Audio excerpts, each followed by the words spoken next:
നമസ്കാരം. സംസ്ഥാന സർക്കാരിനെതിരെ മാധ്യമങ്ങളും പ്രതിപക്ഷവും ഇതുവരെ കൊണ്ടുവന്ന എല്ലാ വിവാദങ്ങളും എട്ടുനിലയിൽ പൊട്ടി. അവസാനമായി സോളാർ വിവാദം ഒന്നുകൂടി തിരികൊളുത്താൻ വേണ്ടി ശ്രമിച്ച ജോൺ മുണ്ടക്കയവും ഇപ്പോൾ ഏറിലാണ്. ഇപ്പോൾ ഒരു പുതിയ ഗുണ്ടുമായി ഏഷ്യാനെറ്റ് ന്യൂസ് രംഗത്ത് വന്നിട്ടുണ്ട്. നമ്മുടെ രാജീവ് ചന്ദ്രശേഖറിന്റെ ഏഷ്യാനെറ്റ് ന്യൂസ്. അവർ രാവിലെ പൊട്ടിച്ച ഉണ്ടയില്ല വെടി ഇങ്ങനെയാണ്. അതായത് ബാർ ഉടമകളിൽ നിന്ന് 25 കോടിയുടെ വമ്പൻ അഴിമതി നടത്തിയാണ് സർക്കാർ മദ്യനയം നടപ്പിലാക്കാൻ പോകുന്നത് എന്നാണ് പറയുന്നത്. ഇതിന്റെ ഭാഗമായി ഒരു ബാർ ഉടമയുടെ ശബ്ദരേഖയും ഇവർ പ്രചരിപ്പിക്കുന്നുണ്ട്. അപ്പൊ ബാർ ഉടമ അതിലെന്താണ് പറയുന്നത്, ഇത് ബാർ ഉടമ പറയുന്നത് നമുക്കൊന്ന് ആദ്യം ഒന്ന് കേൾക്കാം. നമ്മുടെ FKHAയുടെ സ്റ്റേറ്റ് എക്സിക്യൂട്ടീവ് മീറ്റിംഗ് നടക്കുകയാണ്. അതിനകത്ത് പ്രസിഡന്റ് വളരെ കൃത്യമായിട്ട് പല കാര്യങ്ങളും പറഞ്ഞു. അതായത് പുതിയ പോളിസി ഇപ്പോൾ ഇലക്ഷൻ കഴിഞ്ഞാൽ ഉടനെ വരുന്നതാണ്. അതിനകത്ത് നമ്മളിപ്പോൾ 1-ാം തീയതി ഡ്രൈഡേ എടുത്തു കളയും. ബാക്കി സമയത്തിൻ്റെ കാര്യങ്ങളൊക്കെ അന്ന് കഴിഞ്ഞ ജനറൽ ബോഡി മീറ്റിങ്ങിന് പറഞ്ഞിരുന്നതാണ്. അപ്പോൾ ഇതൊക്കെ ചെയ്തു തരുന്നുണ്ടെങ്കിൽ നമ്മൾ കൊടുക്കേണ്ടതായിട്ടുള്ള കാര്യങ്ങൾ കൊടുക്കണം. അതിനാരും ഇതുവരെ ഇടുക്കി ജില്ലയിൽ നിന്ന് ഇത്രയും ഹോട്ടൽസ് ഉള്ളതിൽ നിന്ന് ഒരു ഹോട്ടൽ, അതായത് സ്പൈസ് ഗ്രൂ ഹോട്ടൽസ് അണക്കര 2.5 ലക്ഷം രൂപയിലാണ്ട് ഒരു ഹോട്ടലും തന്നിട്ടില്ല എന്നുള്ള വിവരം എല്ലാവരും അറിയിക്കുകയാണ്. പിന്നെ പലരും കൊടുക്കാം, ഗ്രൂപ്പ് ആയിട്ടുള്ളവർ കൊടുക്കും, അവിടെ കൊടുത്തിട്ടുണ്ട് ഇവിടെ കൊടുത്തിട്ടുണ്ട് എന്ന് പറയണതെല്ലാം വെറുതെ ഫേക്കായിട്ടുള്ള വാർത്തയാണ്. ആരും ഒരിടത്തും കൊടുത്തിട്ടില്ല. വലിയൊരു ഗ്രൂപ്പ് കൊടുത്തു എന്ന് പറഞ്ഞത് ആകപ്പാടെ അവരൊരു 4 ലക്ഷം രൂപ ഇവിടെ കൊടുത്തായിട്ട് കംപ്ലീറ്റ് കണക്കും കാര്യങ്ങളും പ്രസിഡന്റ് ഇവിടെ വെച്ച് പറഞ്ഞു. ഇത് നമ്മൾ അങ്ങോട്ട് കൊടുക്കാം. ഇതുവരെ 1/3 ആണ് ടോട്ടൽ കളക്ഷൻ ഓൾ ഓവർ സ്റ്റേറ്റിൽ നിന്ന് കിട്ടിയേക്കുന്നത്. ഇത് നമ്മൾ കൊടുക്കാണ്ട് ആരും നമ്മളെ സഹായിക്കില്ല. ആരുമായിട്ടും ആർക്കും വേറെ ബന്ധങ്ങളും കാര്യങ്ങളും ഒന്നുമില്ല. അതുകൊണ്ട് 2.5 ലക്ഷം രൂപ വെച്ച് നമുക്ക് കൊടുക്കാൻ പറ്റുന്നുണ്ടെങ്കിൽ കൊടുക്കാൻ പറ്റുന്നവർ 2 ദിവസത്തിനുള്ളിൽ ഈ ഗ്രൂപ്പിലിടുക. അനുമോൻ എന്ന് പറയുന്ന ഒരു ഭാറുമ പറയുകയാണ്. അതായത് ഇവിടെ മീറ്റിംഗ് നടന്നുകൊണ്ടിരിക്കുകയാണ്. അതിൽ നമ്മൾ ചില തീരുമാനങ്ങൾ എടുത്തിട്ടുണ്ട്. നമ്മൾ 2.5 ലക്ഷം രൂപ സർക്കാരിന് കൊടുക്കണം. നമ്മൾ ചെയ്യേണ്ടതൊക്കെ ചെയ്തിട്ടുണ്ടെങ്കിൽ ഈ പറയുന്നത് പോലെയൊക്കെ എല്ലാം നടക്കും. മാത്രമല്ല ഡ്രൈഡേ ഒഴിവാക്കും, അതുപോലെ തന്നെ ബാറുകളുടെയൊക്കെ സമയപരിധിയൊക്കെ കൂട്ടിത്തരും എന്നൊക്കെ പറഞ്ഞ് ഇയാൾ ഇങ്ങനെ പറയുകയാണ്. അയാൾ അങ്ങനെ ഒരു സന്ദേശം ഒരാൾ ഒരു സന്ദേശം ഒരു മാധ്യമ സ്ഥാപനത്തിലേക്ക് അയക്കുമ്പോൾ തന്നെ വളരെ ഗുരുതരമായ ഒരു കാര്യമാണ് അയാൾ പറയുന്നത്. അങ്ങനെ തന്നെ അതങ്ങ് ഈ പറയുന്ന പോലെ എക്സൈസ് വകുപ്പ് മന്ത്രിയോട് പോലും ചോദിക്കാതെ, എന്താണ് അതിൽ പറയാനുള്ളതെന്ന് പോലും ചോദിക്കാതെ ഏഷ്യാനെറ്റ് അതങ്ങ് പിറ്റീന്ന് ബ്രേക്ക് ചെയ്യുകയാണ്. പിന്നീട് എല്ലാ മാധ്യമങ്ങളും അത് ഏറ്റെടുക്കുന്നു. അപ്പൊ പിന്നെ ഇനി അധികം പറയേണ്ട കാര്യമൊന്നുമില്ല. എല്ലാവരും ആലോചിച്ച് കൂട്ടി നടപ്പിലാക്കിയ ഗുണ്ടാണ് എന്ന് പറയേണ്ട കാര്യമൊന്നുമില്ല. ശേഷം എന്താണ് ചെയ്യുന്നത്? ശേഷം അപ്പം തന്നെ VD സതീശൻ ഒരു വാർത്താ സമ്മേളനം വിളിക്കുകയാണ്. വാർത്താ സമ്മേളനം വിളിച്ചിട്ട് VD സതീശൻ പറയാണ്, MP രാജേഷ് രാജിവെക്കണം. ബാർക്കോട ഇവിടെ നടന്നിട്ടുണ്ട്. അണ്ണം പറഞ്ഞു വന്നപ്പോൾ 25 കോടി 20 കോടിയായി. ശ്രദ്ധിക്കണ്ടേ അമ്പാനെ, സൂക്ഷിച്ചൊക്കെ പറയണ്ടേ. എന്തായാലും നമ്മുടെ തള്ളമ്പാന്റെ ആ ഡയലോഗ് ആദ്യം ഒന്ന് കേൾക്കാം. ഈ ആരോപണം അതൊന്ന് കേൾക്കാം. അബ്കാരി ചട്ടങ്ങളിൽ ഭേദഗതി വരുത്താൻ ബാർ ഉടമകളിൽ നിന്ന് കോടികൾ പിരിച്ചെടുക്കാൻ വേണ്ടിയിട്ടുള്ള സർക്കാരിന്റെ നീക്കം പുറത്തു വന്നിരിക്കുകയാണ്. ബാർ ഉടമകളിൽ നിന്ന് തന്നെയുള്ള ഫോൺ സംഭാഷണത്തിലൂടെ, വോയിസ് മെസ്സേജിലൂടെ പുറത്തു വന്നിരിക്കുകയാണ്. ഞെട്ടിക്കുന്ന വിവരമാണ് ഇവിടെ നടന്നിരിക്കുന്നത്. കേരളത്തിലെ നിലവിലുള്ള 801 ബാറുകളിൽ നിന്ന് 2.5 ലക്ഷം രൂപ വച്ച് പിരിച്ച് 20 കോടി രൂപയുടെ കോഴ ഇടപാടാണ് ഇതിന്റെ പുറകിലുള്ളത്. അപ്പൊ അബ്കാരി ചട്ടങ്ങളിൽ ഭേദഗതി വരുത്തി തരാം തെരഞ്ഞെടുപ്പിന് ശേഷം, പെരുമാറ്റച്ചട്ടത്തിന് ശേഷം എന്നുള്ള ഉറപ്പിന്മേലാണ് ഇപ്പോൾ വ്യാപകമായി സംസ്ഥാനത്ത് ബാർ ഉടമകളുടെ കയ്യിൽ നിന്നും പണം പിരിക്കുന്നത്. ഇതിന്റെ ഉത്തരവാദിത്വം ഏറ്റെടുത്തുകൊണ്ട് എക്സൈസ് മന്ത്രി രാജിവെക്കണം എന്ന് കേരളത്തിൽ പ്രതിപക്ഷം ആവശ്യപ്പെടുകയാണ്. കേട്ടല്ലോ, ഒരു പ്രതിപക്ഷ നേതാവാണ്. ആരോ ഒരു ശബ്ദരേഖ പുറത്തു വിട്ടു. അതിന്റെ അടിസ്ഥാനത്തിൽ എന്താണ് അതിന്റെ വസ്തുത എന്ന് പോലും പരിശോധിക്കാതെ ഉടനെ ചാടി കയറി പറയുകയാണ് എക്സൈസ് വകുപ്പ് മന്ത്രി രാജേഷ് രാജിവെക്കണം. 20 കോടി രൂപയാണ് ബാർക്കോട മേടിച്ചിരിക്കുന്നത് എന്നൊക്കെയാണ് ഈ പ്രതിപക്ഷ നേതാവ് അവിടെ നിന്ന് പുലമ്പുന്നത്.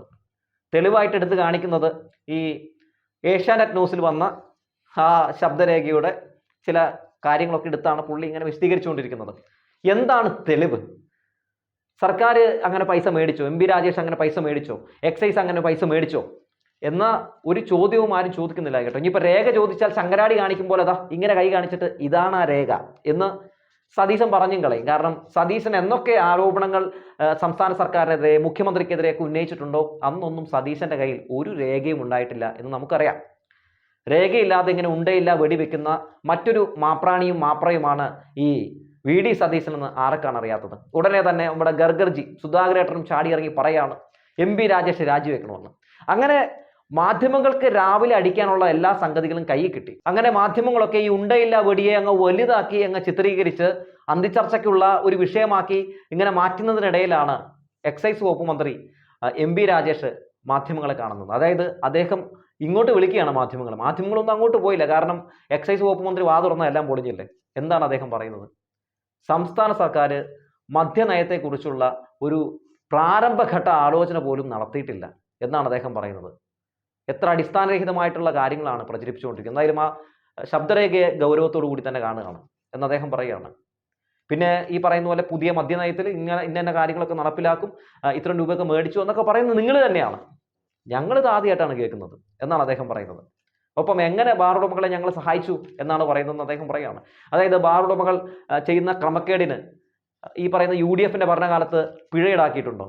ഈ പിണറായി വിജയൻ സർക്കാർ അധികാരത്തിൽ വന്ന ശേഷമല്ലേ പിഴ ഈടാക്കിയത്? രണ്ടാമത് പിണറായി വിജയൻ സർക്കാർ അധികാരത്തിൽ വന്നപ്പോൾ ആ പിഴ ഗണ്യമായിട്ട് വർദ്ധിപ്പിച്ചു എന്നും പറയുകയാണ്. ഇതിനെയാണോ നിങ്ങൾ ഇളവെന്ന് പറയുന്നത്? 6 മാസത്തിനിടെ 52ഓളം ബാറുകൾക്കെതിരെ കേസെടുത്തു, 30ഓളം ബാറുകളുടെ ലൈസൻസ് കട്ട് ചെയ്തു, ഈ ബാറുകളുടെ ലൈസൻസിന് 5 ലക്ഷം രൂപ വരെ വർദ്ധിപ്പിച്ചു. ഇതൊക്കെയാണോ ഇളവ് എന്ന് ചോദിക്കുകയാണ്. മാധ്യമങ്ങൾക്കൊന്നും പറയാനില്ല. ഒന്ന് ആലോചിച്ച് നോക്കണേ. മാധ്യമങ്ങൾ ഒരു പച്ചക്കള്ളം, ഒരു വ്യാജ വാർത്ത അങ്ങ് പടച്ചുവിട്ട് സംസ്ഥാന സർക്കാരിനെ അങ്ങ് മോശക്കാരായി ചിത്രീകരിച്ച് ഇവിടെ അഴിമതിയാണ് നടക്കുന്നത്, ഇവിടെ വലിയ കൊള്ളയാണ് നടക്കുന്നത് എന്നൊക്കെ വരുത്തി തീർക്കാൻ വേണ്ടി കാണിച്ചു കൂട്ടുന്ന ഓരോ പേക്കൂത്തുകൾ. എന്തായാലും MP രാജേഷിന്റെ പ്രതികരണം ഒന്ന് കാണാം. സർക്കാർ മദ്യനയത്തിന്റെ ആലോചനകളിലേക്ക് കടന്നിട്ടില്ല. മദ്യനയത്തിന്റെ ചർച്ചകൾ, പ്രാരംഭ ചർച്ചകൾ പോലും ആയിട്ടില്ല. അപ്പം അത്തരമൊരു സാഹചര്യത്തിൽ ഇങ്ങനെ മദ്യനയത്തിൽ ചില കാര്യങ്ങൾ നടപ്പിലാക്കാം എന്ന് പറഞ്ഞുകൊണ്ട് പണപ്പിരിവിന് ശ്രമിക്കുന്നു എന്നുള്ളത് വളരെ ഗൗരവത്തോടെയാണ് കാണുന്നത്. അതിശക്തമായിട്ടുള്ള നടപടി അത്തരക്കാർക്കെതിരായിട്ട് എടുക്കും. ഒരു തരത്തിലും അത് വെച്ചുപൊറുപ്പിക്കില്ല. മദ്യനയം സർക്കാരാണ് ആവിഷ്കരിക്കുക.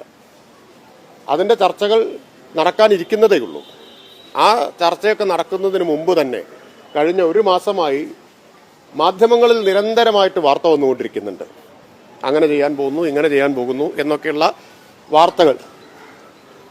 ആ വാർത്തകളുടെ പശ്ചാത്തലത്തിൽ അതുപയോഗപ്പെടുത്തിക്കൊണ്ട് ആരെങ്കിലും പണപ്പിരിവിന് ശ്രമിച്ചാൽ ശക്തമായ നടപടി അക്കാര്യത്തിലെടുക്കും. അല്ല, ബാക്കി കാര്യങ്ങൾ നമുക്ക് നോക്കാം എങ്ങനെയാണ്. ഇത് ഈ ശബ്ദരേഖാ കലാപരിപാടി കഴിഞ്ഞ കുറച്ചു കാലമായിട്ടുള്ള സ്ഥിരം പരിപാടിയാണല്ലോ. അപ്പോൾ ബാക്കി കാര്യങ്ങൾ ഞങ്ങൾ നോക്കട്ടെ. സർക്കാരിനെ സംബന്ധിച്ച് ഇത്തരത്തിലുള്ള ഒരു തെറ്റായ പ്രവണതയും പ്രോത്സാഹിപ്പിക്കുന്ന പ്രശ്നമില്ല. ആരായിരുന്നാലും അതിനെ കൈകാര്യം ചെയ്യാൻ ഗവൺമെന്റിന് അറിയാം. അല്ല, അതാ പറഞ്ഞത്, ശക്തമായിട്ടുള്ള നടപടി അക്കാര്യത്തിലെടുക്കും. ബാക്കി എന്ത് നടപടി എന്നുള്ളത് നമ്മൾ ആലോചിച്ച് തീരുമാനിക്കാം. ഇങ്ങനെ നമ്മൾ മദ്യനയത്തെക്കുറിച്ച് ആലോചിച്ചിട്ടേ ഇല്ലല്ലോ. ഒരു ചർച്ചയും അതിനെ സംബന്ധിച്ച് നടത്തിയിട്ടില്ല. സാധാരണ ഫെബ്രുവരി മാർച്ച് മാസത്തിൽ നടത്താറുള്ളതാണ്. തെരഞ്ഞെടുപ്പ് ആയതുകൊണ്ട് അത്തരം ചർച്ചകളിലേക്കൊന്നും ഇപ്പോൾ കടന്നിട്ടില്ല. അപ്പോൾ അങ്ങനെ ഒരു സാഹചര്യത്തിൽ മദ്യനയം വരാൻ പോകുന്ന മദ്യനയത്തിൽ ഇങ്ങനെയൊക്കെ വരാൻ പോകുന്നു എന്ന് മാധ്യമങ്ങളിൽ കഴിഞ്ഞ കുറച്ചു കാലമായി ആസൂത്രിതമായിട്ട് എന്ന് ഇപ്പോൾ തോന്നുന്ന തരത്തിൽ വാർത്തകൾ വന്നുകൊണ്ടിരിക്കുകയാണ്. ഈ വാർത്തകളുടെയൊക്കെ ഉറവിടം എന്താണെന്ന് എനിക്കറിഞ്ഞുകൂടാ. എന്തായാലും ഇവിടെ സർക്കാർ തലത്തിൽ അത്തരത്തിലുള്ള ഒരു ചർച്ചയും എക്സൈസ് വകുപ്പിൽ ഒരു ചർച്ചയും നടന്നിട്ടില്ല. IT പാർക്കിൻ്റേത് കഴിഞ്ഞ മദ്യനയത്തിലുള്ളത് തെറ്റായത് നിങ്ങൾ കാര്യം മനസ്സിലാക്കിയതാ തെറ്റ്. IT പാർക്കിൻ്റേത് കഴിഞ്ഞ മദ്യനയത്തിലുള്ളതാണ്. അത് നിയമസഭാ കമ്മിറ്റിയുടെ അപ്രൂവൽ അതിന് വന്നിട്ടുള്ളതാണ്. മാധ്യമ വാർത്തകളുടെ അടിസ്ഥാനത്തിൽ ഈ ചിലർ ഇപ്പോൾ പണപ്പിരിവിന് ഇറങ്ങി പുറപ്പെടുന്നത് ഗൗരവമായി സർക്കാർ കാണുന്നു. അതിനെ ശക്തമായി നേരിടും. ഗൗരവമായി കാണുന്നു എന്ന് പറഞ്ഞാൽ തുടർ നടപടി സ്വീകരിക്കാൻ ഉള്ള അധികാരം സർക്കാരിന് വിട്ടു നൽകുക. കഴിഞ്ഞ UDF സർക്കാരല്ല ഈ സർക്കാർ. അതുകൂടി മനസ്സിലാക്കണം. കഴിഞ്ഞ UDF സർക്കാർ ചെയ്തു കൊടുത്ത ആനുകൂല്യങ്ങളും ഇളവുകളും അല്ല കൊടുത്തത്. കഴിഞ്ഞ ഈ ഗവൺമെൻറ്റാണ് കഴിഞ്ഞ മദ്യനയത്തിൽ 5 ലക്ഷം രൂപ ഈ ബാർ ലൈസൻസ് ഫീസ് ഒറ്റയടിക്ക് വർദ്ധിപ്പിച്ചത്.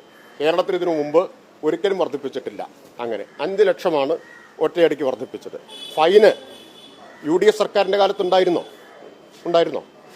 അല്ല, കഴിഞ്ഞ UDF സർക്കാരിൻ്റെ കാര്യങ്ങൾ നിങ്ങൾക്കറിയാമല്ലോ. ഫൈൻ ഉണ്ടായിരുന്നു ക്രമക്കേടുകൾക്ക്, ബാർ ഉടമകളുടെ ക്രമക്കേടുകൾക്ക്. ഫൈൻ ആദ്യം ഏർപ്പെടുത്തിയത് 1-ാം പിണറായി സർക്കാരാണ്. 2-ാം പിണറായി സർക്കാരാണ് ഗണ്യമായിട്ടത് വർദ്ധിപ്പിച്ചത്. അപ്പോൾ കർശന നടപടിയാണ്. കഴിഞ്ഞ 6 മാസം കൊണ്ട് 52 ബാറുകൾക്കെതിരായിട്ട് കേസെടുത്തിട്ടുണ്ട്. 30 എണ്ണത്തിൻ്റെ ലൈസൻസ് സസ്പെൻഡ് ചെയ്തിട്ടുണ്ട്. അപ്പോൾ അത്തരം നടപടികളൊക്കെ സ്വീകരിക്കുന്നതിൽ കുറച്ച് അസ്വസ്ഥതയുള്ളവരുണ്ടാവും. ഇനിയിപ്പോൾ ഈ ശബ്ദരേഖ പുറത്തുവിട്ടയാളുടെ ബാറിലും പരിശോധന നടന്നിട്ടുണ്ടോ എന്നുള്ളത് എനിക്ക് അറിഞ്ഞുകൂടാ. കർശന നടപടികളാണ് സർക്കാർ സ്വീകരിച്ചുകൊണ്ടിരിക്കുന്നത്. അപ്പോൾ അതിൻ്റെയൊക്കെ അസ്വസ്ഥതയും ചിലപ്പോൾ ഇതിൽ കാണാം. ബാക്കി നമുക്ക് നോക്കാം. മാധ്യമങ്ങളിൽ ഈ വാർത്ത കഴിഞ്ഞ 1 മാസമായിട്ട് വന്നുകൊണ്ടിരിക്കുകയാണ്. ആ വാർത്തകളെ വിശ്വസിച്ചാണ് ഇറങ്ങി പുറപ്പെടുന്നത് എങ്കിൽ കർശനമായ നടപടി അക്കാര്യത്തിലെടുക്കും. സർക്കാർ ഒരു ചർച്ചയും നടത്തിയിട്ടില്ല. ഒരു ചർച്ചയും ബാർ ഉടമകളായും എന്നല്ല, എക്സൈസ് പോളിസിയുമായി ബന്ധപ്പെട്ട ഒരു ചർച്ചയും സർക്കാർ ഇതുവരെ നടത്തിയിട്ടേയില്ല. കണ്ടല്ലോ എത്ര മനോഹരമായാണ് ആ വ്യാജ വാർത്തയെ MP രാജേഷ് മുളയിലെ തന്നെ നുള്ളുന്നത്.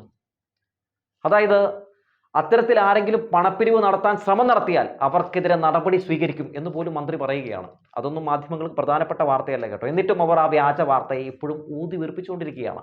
എന്തിനു വേണ്ടി എന്നതൊരു പ്രധാനപ്പെട്ട ചോദ്യമാണ്. അതായത് ജൂൺ 4-ന് മാധ്യമങ്ങളുടെയും പ്രതിപക്ഷത്തിൻ്റെയും കൂട്ടുകച്ചവടം അവസാനിക്കും. ഇവിടെ സംഭവിക്കാൻ പോകുന്നത് ഇടത് തരംഗമാണെന്ന് അവർക്ക് നന്നായിട്ട് അറിയാം. ഇനി ജനങ്ങളുടെ ശ്രദ്ധ മാറ്റാൻ ആകെയുള്ള ഒരേ ഒരു പണി അതിതാണ്. ഇങ്ങനെ ഒരു വ്യാജ വാർത്ത പടച്ചുവിട്ട് അതിൽ പിടിച്ച് മാക്സിമം തൂങ്ങുക, ആടുക, അങ്ങനെ ജനശ്രദ്ധ മാറ്റിവിടുക. 20 സീറ്റും തൂത്തുവാരുമെന്നാണല്ലോ പ്രതിപക്ഷ നേതാവ് പറഞ്ഞിരുന്നത്. എന്തായാലും 20 സീറ്റ് പോയിട്ട് പകുതി സീറ്റ് പോലും പിടിക്കാനുള്ള സാധ്യതയില്ല എന്നാണ് പുറത്തു വരുന്ന എക്സിറ്റ് പോൾ ഫലങ്ങളിൽ നിന്ന് മനസ്സിലാക്കാൻ സാധിക്കുന്നത്. അങ്ങനെ വരുമ്പോൾ ജനങ്ങളെ തെറ്റിദ്ധരിപ്പിക്കണമല്ലോ, ജനങ്ങളുടെ ശ്രദ്ധ മാറ്റണമല്ലോ, ഇടതുപക്ഷം അഴിമതിയിൽ മുങ്ങി നിൽക്കുകയാണ് എന്ന് വരുത്തി തീർക്കണമല്ലോ. അതിനുവേണ്ടിയുള്ള വെപ്രാളമാണ്. ചെമ്മീൻ ചാടിയാൽ മുട്ടോളം, പിന്നെയും ചാടിയാൽ ചട്ടിയിൽ എന്ന് പറയുന്നത് എത്ര ശരിയാണ്. എന്തായാലും ഒരു പുതിയ വിവാദത്തിന് തിരികൊളുത്തി അതിന് ബാർക്കോഴ എന്ന് പേരും കൊടുത്ത ഏഷ്യാനെറ്റിനെ സ്മരിക്കുകയാണ് എന്ന് പറഞ്ഞു വെച്ചുകൊണ്ട് നിർത്തുകയാണ്.